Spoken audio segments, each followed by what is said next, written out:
रहीम अस्सलाम वालेकुम नाज़रीन, आप यूट्यूब चैनल देख रहे हैं। मैं इमरान खान हूं। सबसे पहले एक बड़ी इंपॉर्टेंट खबर है जहां से इसका आगाज कर लेते हैं। अयाज सादिक साहब ने यह क्लेम किया कि किसी ने भी उनसे रब्ता नहीं किया है। यानी अब ऐसा लगता है कि हुकूमत भी मुज़ाकरात से भाग रही है और वो मुज़ाकरात की जो अगली मीटिंग होनी है उससे वो लोग डर रहे हैं।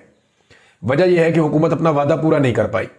देखिए, कुछ भी है, ये सियासतदानों में एक दूसरे से मिलना होता है, इनकी मुलाकातें होती रहती हैं। जो बेचारे सरकारी ऑफिसर हैं या जो एस्टेब्लिशमेंट में बैठे हुए लोग हैं, उनकी नौकरी की एक मुद्दत होती है, वो चले जाते हैं। लेकिन ये सियासतदान एक दूसरे से हमेशा असेंबली में भी मिलते रहते हैं, सियासत के मैदानों में भी मिलते रहते हैं। बार बार एक दूसरे के आमने सामने आना होता है, इनको शर्मिंदगी भी होती है। अब बेचारे बड़े बड़े दावे करके गए थे कि इमरान खान साहब से आपकी मुलाकात करवाएंगे, आप जाकर उनसे पूछें, कोई हल निकालते हैं, मामला का आगे बढ़ते हैं। लेकिन पीएमएलएन को बहुत शर्मिंदगी हो गई है। अयाज सादिक साहब तो इससे पहले भाग गए। उन्होंने कहा जी मेरा तो काम ही नहीं है, मैं तो मुलाकात करवा ही नहीं सकता। जबकि कुछ लोग ये कह रहे हैं कि पीएमएलएन जो है उसकी तो बिल्कुल रिस्पॉन्सिबिलिटी नहीं है। ये पीएमएलएन के अपने लोग कह रहे हैं कि जनाब नून लीग की कोई जिम्मेदारी नहीं है अगर मुलाकात नहीं हो पा रही तो।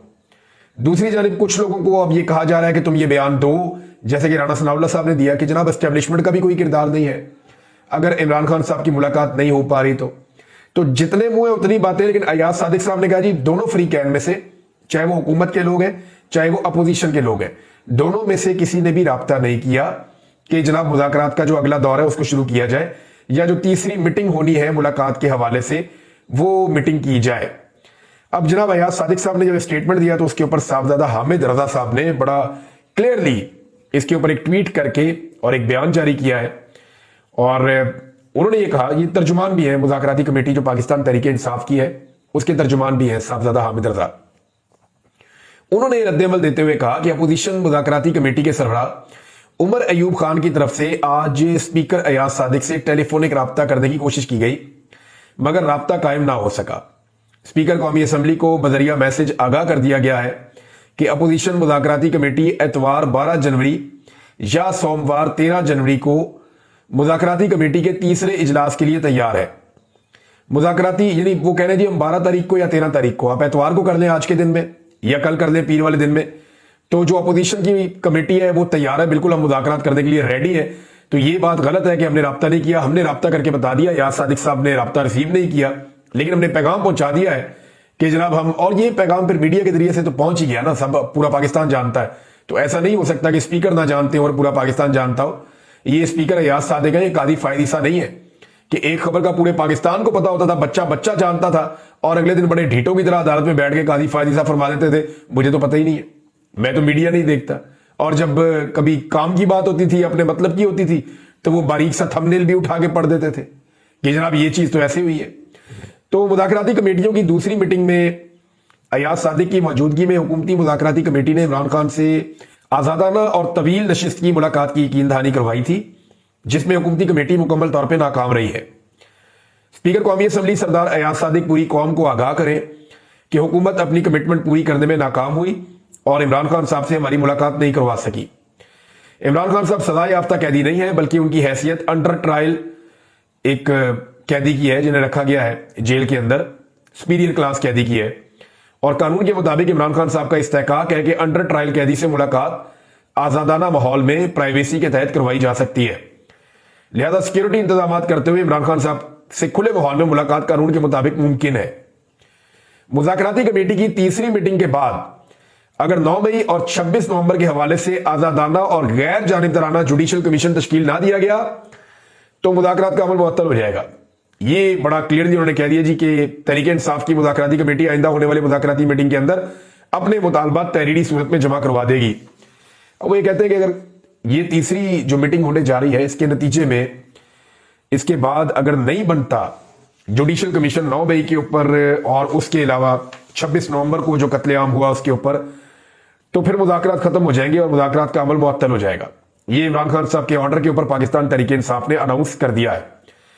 अब हुकूमत डाल रही है पाकिस्तान तहरीक इंसाफ पे, खासतौर पे इमरान खान साहब का जो ट्वीट आया उसको बहुत निशाना बनाया जा रहा है कि शहबाज शरीफ को इमरान खान साहब ने कह दिया जी अर्दली, और जो आर्मी चीफ पे शहबाज शरीफ पे तनकीद की है या एस्टेब्लिशमेंट को इमरान खान साहब ने राड़ा लगाया उसकी वजह से अब जी मुज़ाकरात नहीं हो सकते। मामला ये है, मुज़ाकरात तो होते ही इख्तलाफ पे है, और शहबाज शरीफ साहब के ऊपर पहले कौन सी चादरें चढ़ रही हैं इस मुल्क के अंदर, पब्लिक को तो वो फेस नहीं कर सकते। पूरी दुनिया में सब जानते हैं कि जाली फार्म 47 के ऊपर थोड़ी सी सीटों वालों को लाकर बिठा दिया गया है, जोर जबरदस्ती, तो बेइज्जती तो आलमी सतह की पहले ही हो चुकी है। तो अब इससे ये सिर्फ एक बहाना बनाने की कोशिश की जा रही है। पाकिस्तान तहरीक इंसाफ ने इस पर एक रद्द अमल भी दिया है। देखिए इमरान खान साहब के यही ट्वीट रहते हैं, ऐसे ही उनका एक मौकिफ रहता है। वो जब से जेल गए वो फ्रंट फुट पे। अब किसी को चोट लगे तो वो शोर तो बचाएगा ना। अब कंटिन्यूसली इमरान खान साहब के साथ जो जुल्म और फस्तायत हो रही है, इतना जबर भी कोई आदमी अगर सह जाए तो वो तो फिर उस आदमी पे आपको गुस्सा आना शुरू हो जाता है कि भाई ये जुल्म सहता ही जा रहा है, बोलता ही नहीं जुल्म के खिलाफ।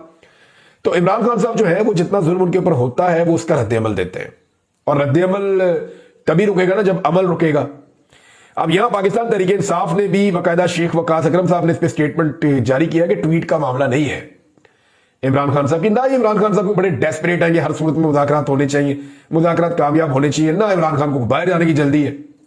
देखिए जिस आदमी को डर लग रहा हो या बाहर आने की जल्दी हो ना, उसका ट्विटर बंद हो जाता है, जैसे पीपल्स पार्टी के लोगों के हो जाते हैं, बयानात भी बंद हो जाते हैं, मुंह भी बंद हो जाते हैं, ट्विटर भी बंद हो जाते हैं।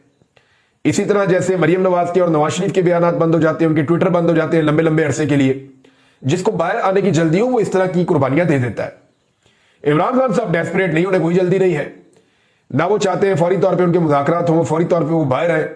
तो इमरान खान साहब ये भी जानते हैं कि पूरा निजाम फंस गया है इमरान खान साहब के सब्र के आगे। तो पीटीआई ने कहा जी ख्वाजा आसिफ, मरियम नवाज और राणा सनाउल्लाह साहब के बयान भी तो देख ले, इन्होंने भी तो आग लगाई हुई है। तो बात ठीक है, जैसे ही मुज़ाकरात आगे बढ़ना शुरू हुए हैं, आपने देखे मरियम नवाज साहब की एक्टिविटी शुरू करवा दी गई है और उनके मुंह से आग निकलती है, वो जहां पर भी जाती है। इमरान खान के ऊपर, पाकिस्तान तहरीक इंसाफ के ऊपर वो चढ़ाइयां करती हैं, अटैक करती हैं, बड़े लंबे अरसे से चुप थी। लेकिन ये सारा कुछ जो हो रहा है तो डेलिबरेटली हो रहा है ना। ख्वाजा आसिफ साहब को एकदम छोड़ दिया गया, जनाब जो दिल करता है बोलो, बोली जा रहे हैं। राणा सनाउल्लाह साहब ने भी सख्त बयान दिए हैं। जब इन सारी चीजों को आप इकट्ठा करते हैं तो आप सिर्फ इमरान खान के एक ट्वीट को ब्लेम नहीं कर सकते। हालांकि उनकी अपनी पार्टी में भी कुछ लोगों ने इस तरह की बात की, लेकिन एक्चुअली इमरान खान साहब के ट्वीट को आप ब्लेम नहीं कर सकते। आपको देखना पड़ेगा कि दूसरी तरफ से किस तरह के स्टेटमेंट्स दिए जा रहे हैं और मामला खराब किया जा रहा है। अच्छा, जैसे जैसे मुज़ाकरात वाली कहानी अपने इख्तिताम को ऐसा लगता है पहुंच रही है, मेरी भी ख्वाहिश है, पाकिस्तान की ख्वाहिश है कि इन मुज़ाकरात के नतीजे में वाकई कोई हल निकल आए और सारे लोग बैठकर जो पाकिस्तान की मिलिट्री एस्टेब्लिशमेंट है उसका सियासत में रोल खत्म कर दें, तो ये तो सबसे बेहतरीन काम हो जाएगा। बहरहाल तहरीक इंसाफ ने इसके साथ साथ अपना वार्म अप शुरू कर दिया। डीए खान में उन्होंने एक रैली निकाली है, एबटाबाद में उन्होंने रैली निकाली है, कुछ और जगहों पे पाकिस्तान तहरीक इंसाफ ने रैलियां निकाली है और वो दोबारा से मोमेंटम पकड़ने की कोशिश कर रही है पाकिस्तान तहरीक इंसाफ। ये दो चीजें हैं, एक तो पाकिस्तान तहरीक इंसाफ चेक कर रही है कि सानेहा जो हुआ 26 नवंबर का इस्लामाबाद में जो कत्लेआम हुआ डी चौक में, उसके बाद कारकुनों का मुराल क्या है। तो ये नजर आ रहा है कि कारकुन एक्टिव हो रहे हैं और वो निकल रहे हैं।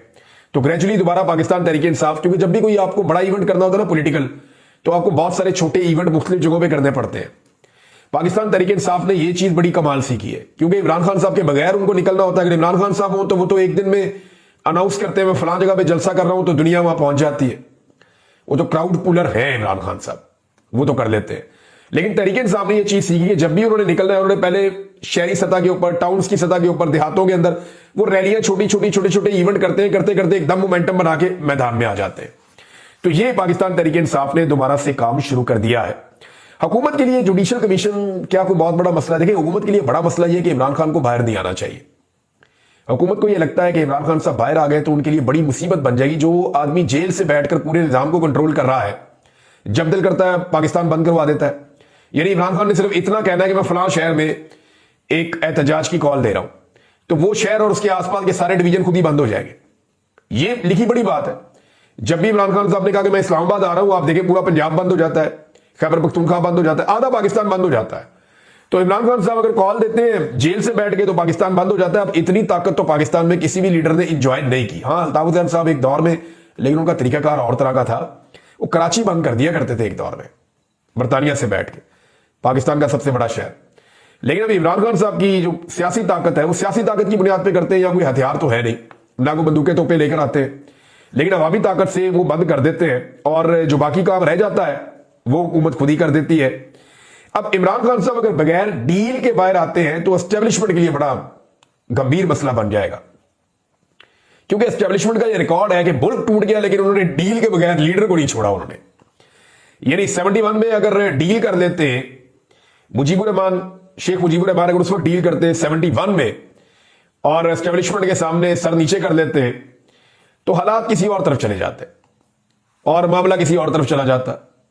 जुल्फिकार ने भुट्टो अगर डील कर लेते तो मामला किसी और तरफ चला जाता। जब उनको भुट्टो को शहीद किया गया, फांसी दी गई, तो ये जो लोग डील नहीं करते ना एस्टेब्लिशमेंट से, उनके साथ वो नुकसान बड़े से बड़ा कर देते हैं जिसकी कोई भी कीमत वो चुकाना चाहते हैं, लेकिन डील के अलावा बंदे को वो बाहर छोड़ते नहीं है, डील के अलावा ये पीछे हटते नहीं है। इमरान खान अब बगैर डील के आना चाहते हैं तो एस्टेब्लिशमेंट की वो मिथ टूट जाएगी जो 70 साल से बनी हुई है। उस मिथ को एस्टेब्लिशमेंट कैसे बचाएगी, ये एक बड़ा अहम मामला एस्टेब्लिशमेंट के लिए। फजलुर रहमान साहब ने स्टेटमेंट दिए हैं कुछ, पहले मैं स्टेटमेंट आपके सामने रखता हूं और फिर मैं आपको बताता हूं कि वो क्यों अब ये कह रहे हैं। एक तो उन्होंने कहा कि सियासतदानों से शिकायत है जो जमहूरियत और आइन पर समझौता करते हैं। तो फजलुर रहमान साहब, आपने जर्नैलों के कहने के ऊपर इमरान खान साहब की हुकूमत गिराई है, बहुत सारी गवाहियां अब तो आ चुकी है। मियां जावेद लतीफ सब तो ये भी बता रहे हैं कि हमें घेर घार के, जैसे छोटे बच्चे थे रोटी को चोची कहते थे, इनके मुंह में चूसनी थी, इनको घेर घार के ले जाके इनसे इमरान खान साहब की हुकूमत गिरा दी। तो मैं तो उस वक्त बता रहा था, इमरान खान साहब ने पहले कई दफा कहा कि जनरल बाजवा ने इंसानों को डराया हुआ था कि जनरल फैज को आर्मी चीफ बना दिया जाएगा। हालांकि इमरान खान के दिमाग में ऐसी कोई चीज बकौल इमरान खान साहब की नहीं चल रही थी। तो इनको डरा डरा के जनरल बाजवा ने आगे लगा दिया, अमेरिका के अंदर दूसरी कहानी कर दी, वहां से लॉबिंग करवा के और रिजीम चेंज ऑपरेशन कर दिया और ये सारे आला कार बन गए। फजलुर रहमान साहब उसका हिस्सा थे, बल्कि उस सरबराह थे उस वक्त। तो आज उन्हें वही चीजें बुरी लग रही है। उन्होंने कहा पीटीआई ने मुज़ाकरात पर हमें एतमाद में नहीं लिया। एक तो फजलुर रहमान साहब क्या अपोजिशन की तरफ से आएंगे या हुकूमत की तरफ से आएंगे, ये समझ नहीं आती। यानी फजलुर रहमान साहब आएंगे किसकी तरफ से? यानी ऐसा लगता है कि वो सेम टाइम में हुकूमत में भी है, वो सेम टाइम में अपोजिशन में भी है। तो वो किसकी तरफ से मुज़ाकरात का हिस्सा बनेंगे? तो उनसे कौन राब्ता करे? तो पीटीआई से उन्होंने शिकवा किया कि हमें एतमाद में नहीं लिया। जब पीटीआई दिन रात उनके घर के चक्कर लगा रही थी तो उस वक्त फजलुर रहमान साहब को बहुत एतमाद में लिया पाकिस्तान तहरीक इंसाफ ने। लेकिन फजलुर रहमान साहब ने पाकिस्तान तहरीक इंसाफ को एतमाद में लेके आखिरी वक्त में वोट डाल दिया, ये कहते हुए कि जी अगर हम वोट नहीं भी डालेंगे फिर भी हुकूमत ये आईनी तरमीम मंजूर कर लेगी। हुकूमत खुद ये गूं खा लेती, खुद ये गंद कर देती, कम से कम फजलुर रहमान इस गंद का हिस्सा ना बनते।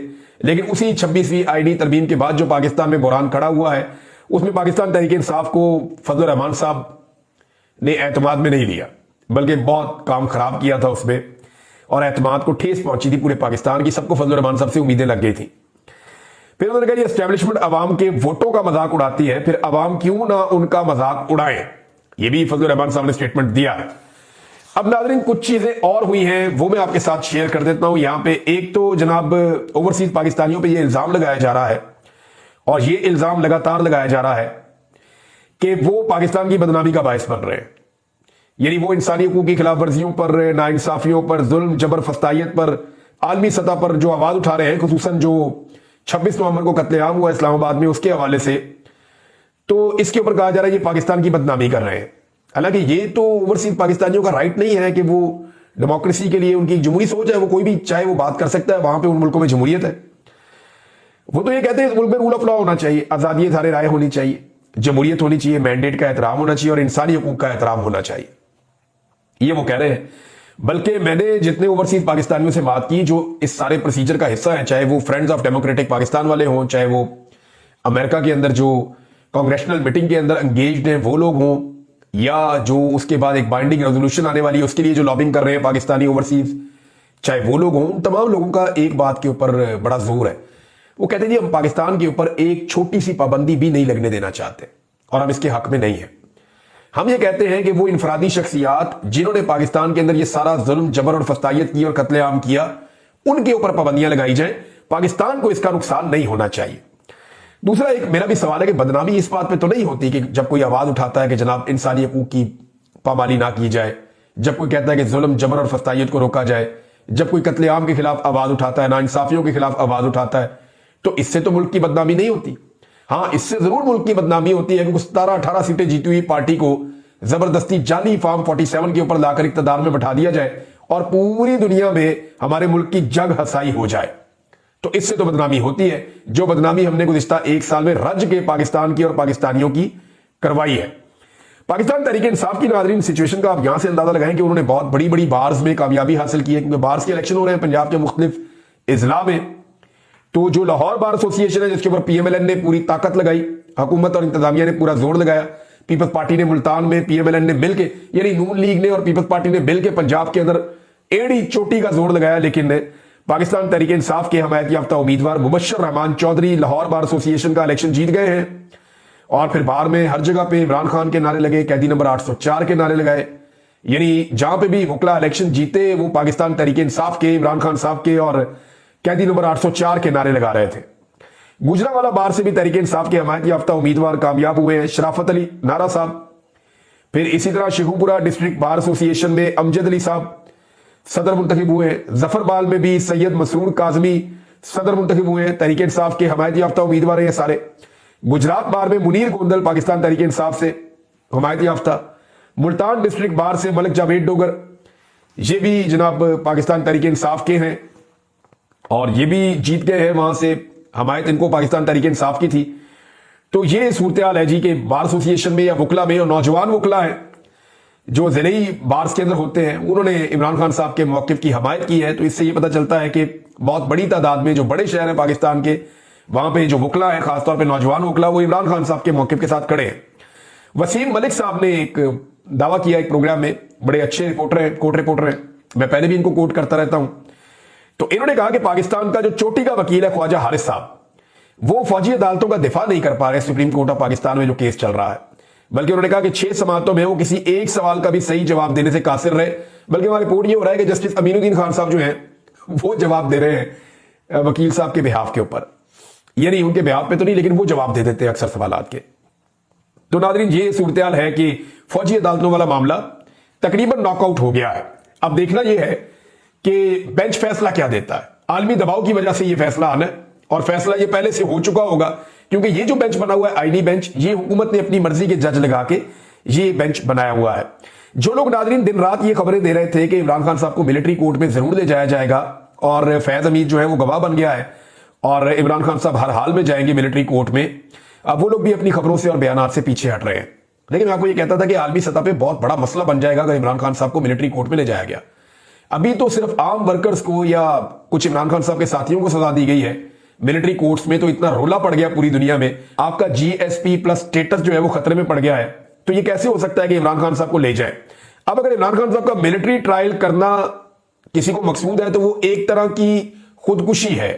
अब अगर किसी को शौक है खुदकुशी करने का तो फिर वो शौक पूरा कर ले और इमरान खान साहब का मिलिट्री ट्रायल करके देख ले। नाज़रीन कोर्ट्स की बात हो रही है तो एक आपको अजीब गरीब चीज बता दो, पाकिस्तान की तारीख में ये चीजें हम पहली दफा देख रहे हैं कि अटॉर्नी जनरल मंसूर अवान साहब सड़कों का इफ्तिताह कर रहे हैं। वहां खुशाब का जो एमएनए मौजूद था फार्म 47 वाला, उसको इंतजामिया ने घास ही नहीं डाली और वीआईपी बन के वहां पे अटॉर्नी जनरल ने जो है वो सड़कों का इफ्तिताह किया। अहमद बड़ाई साहब ने ट्वीट किया, मैंने वहां से आपको ये खबर पढ़ के सुनाई है। तो अब आप अंदाजा कर ले कि पाकिस्तान में अदलिया के मामला कितने लो लेवल पे चले गए हैं।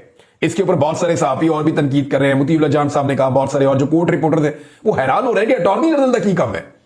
और अभी ये वसीम मलिक साहब ने खबर दी थी कि यहां पे कहीं दावे करते फिर रहे हैं निजी महफिलों में कि इनको या तो आइंदा निगरान वजीर आजम बना दिया जाएगा, एस्टैब्लिशमेंट बहुत खुश है इनसे, या इन्हें सेनेटर बना दिया जाएगा, या इन्हें सुप्रीम कोर्ट ऑफ पाकिस्तान का जज बना दिया जाएगा। तो एस्टैब्लिशमेंट क्योंकि इनसे खुश है तो इनको कहीं ना कहीं सेटल कर दिया जाएगा। एक चीज और नाज़रीन सामने आई है और वो ये है कि मरियम नवाज के लिए जिन बच्चों को चुन चुन कर बिठाया गया, यानी बच्चे चुने जाते हैं, इस हवाले से मैंने कुछ तहकीकात की है। आने वाले दिनों में आपको नौजवानों का मौकिफ दिखाऊंगा कि जो मरियम नवाज कॉलेजेस में जा रही हैं या बच्चों से इंटरेक्ट कर रही हैं, इस पे उनका क्या कहना है। तो जिन बच्चों को चुनकर लाया जाता है या तो इनको सियासत में दिलचस्पी नहीं होती है, ऐसे बच्चे चुने जाते हैं। पूरी यूनिवर्सिटी में से कोई 5% बच्चे चुने जाते हैं, 1-2% ही होते हैं बेचारे, लेकिन उनके अंदर से भी वो ज्यादातर 95% तो छुट्टी दे देते हैं ना कि तुम सीधे घर जाओ। तो बाकी में वो चुनते हैं और वो चुनते किस बुनियाद के ऊपर है कि जिन्हें सियासत में दिलचस्पी नहीं है या जो कमजोर शख्सियत के मालिक है या फिर उनकी वाबस्तगी पाकिस्तान तहरीक इंसाफ से बिल्कुल किसी किस्म की नहीं है, या जिन्हें आसानी से जिन बच्चों को हैंडल किया जा सकता है, तो ऐसे बच्चों को चुना जाता है। क्राइटेरिया एक बनाया गया है और फिर भी एहतियात की जाती है कि इनको डराया धमकाया जाए। तो उन बच्चों को बिठा के मरियम नवाज को बुलाया जाता है ताकि हीरो दिखाया जाए जी बड़ी पॉपुलैरिटी बढ़ गई है। तो ये इस नौयत के बच्चे जो है ना, जो बहुत 95% बच्चों में से नहीं निकलते, वो बेचारे बिल्कुल ही 5% वो बच्चे होते हैं जिनको कंट्रोल किया जा सकता है, वो कंट्रोल नहीं हो रहे। वो वीडियो बना बनाकर डाल रहे हैं उन्हीं मीटिंग्स के अंदर से या उन्हीं इजलासों के अंदर से या उन्हीं प्रोग्राम्स के अंदर से जहां पे मरियम नवाज साहबा को बुलाया जाता है। जी वजीर आला है, जी बड़ी मकबूल वजीर आला है। वो बच्चे वीडियो बना बना के उनका मजाक उड़ा रहे हैं। अब ऐसा लगता है कि अगले मरहले में इन बच्चों से शायद इनके मोबाइल फोन भी वापस ले लिए जाएं। तो नाज़रीन ये चीजें मैंने आपके साथ शेयर कर दी। अब तक इतनी, अपना ख्याल रखिएगा, अपने चैनल का भी। अल्लाह हाफिज़।